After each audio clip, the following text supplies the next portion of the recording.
안녕하십니까? 그때 그 재난 정진항입니다. 우리 주위에는 항상 크고 작은 사고의 위험이 도사리고 있는데요. 숨 죽이고 있던 이런 위험이 우리 앞에 끔찍한 재난으로 다가오는 타이밍이 있습니다. 바로 방심하는 순간입니다. 지금의 익산역인 당시 이리역 앞 삼남극장. 그날은 당대 최고 인기가수 하춘화 씨 공연이 있어 극장 안팎으로 잔뜩 들떠 있었는데요. 환호성과 함께 시작된 공연은 15분 후 아우성으로 바뀌었습니다. 굉음과 함께 무너져 내린 지붕, 사람들은 이내 혼비백산 도망치기 시작했습니다. 도대체 어떻게 된 일이었을까요? 전쟁이라도 난 듯 터진 폭발음은 이리역 기차 폭발 사고 때문이었습니다. 1977년 11월 9일 인천을 출발하여 광주로 가던 한국화약주식회사의 화약열차는 다음날 11시 31분에 다른 열차와 함께 이리역에 도착, 1605호 화물열차에 연결되었습니다. 하지만 출발 시간이 지연되자 화약 호송 담당 직원은 근처에서 술을 마시고 기차로 돌아와 촛불을 켠 채 잠이 들었는데요. 잠결에 촛불을 건드리며 화약고와 다름없던 열차에서 폭발 참사가 벌어진 것입니다. 다이너마이트 상자 914개, 약 22톤을 포함해 폭약, 뇌관, 암모니아 등 폭발물 약 30톤분이 실려있던 열차. 이리역 구내의 깊이 15m, 직경 30m의 큰 웅덩이가 패일 정도로 다이너마이트의 폭발 위력은 어마어마했는데요.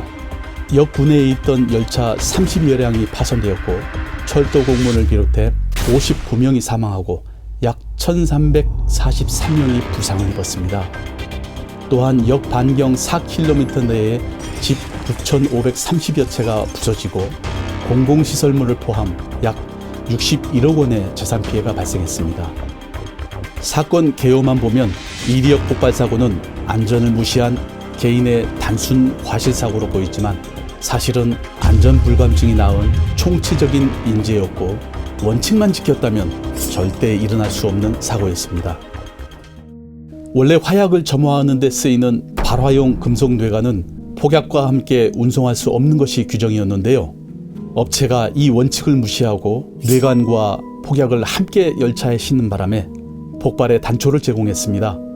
또 화약을 실은 열차는 역을 바로 통과시켜야 했지만 당시 배차 직원들은 급행료 명목으로 뇌물을 받았고 사고가 난 열차는 이를 내지 않아 40시간이 넘도록 역사에 머물게 되면서 사고 위험을 높였습니다.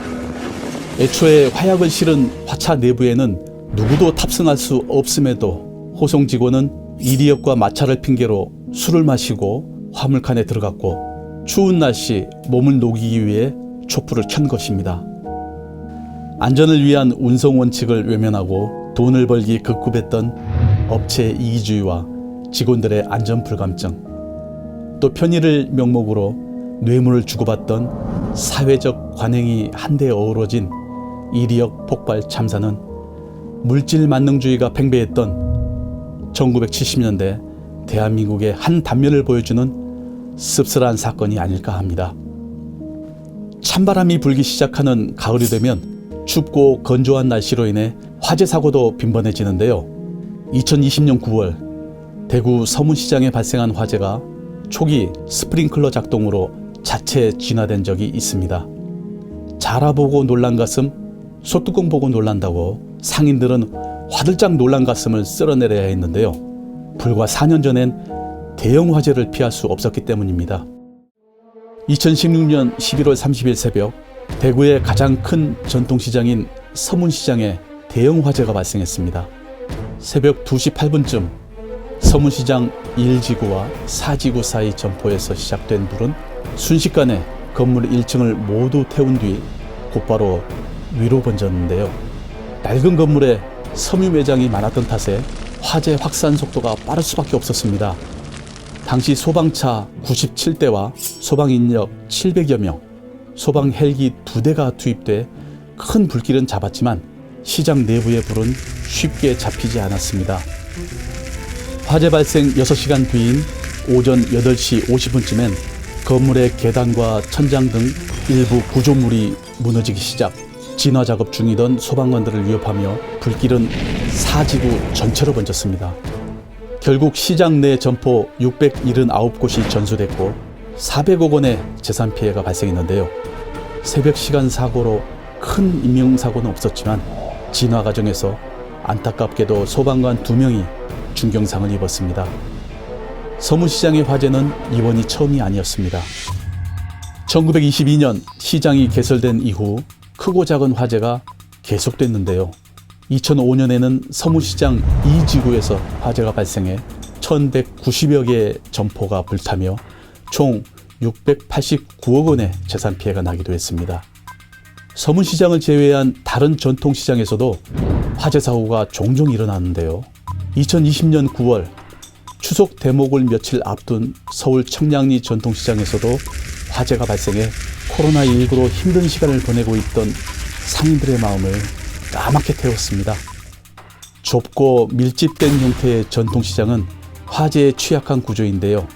2019년 소방청이 발표한 통계에 따르면 최근 5년간 전통시장에서 연평균 47건, 총 236건의 화재가 발생했습니다. 또 15명의 인명피해와 525억 원의 재산피해를 낳기도 했습니다. 전통시장에서 발생하는 화재의 가장 큰 원인은 전기합선 등으로 인한 것이 가장 많습니다.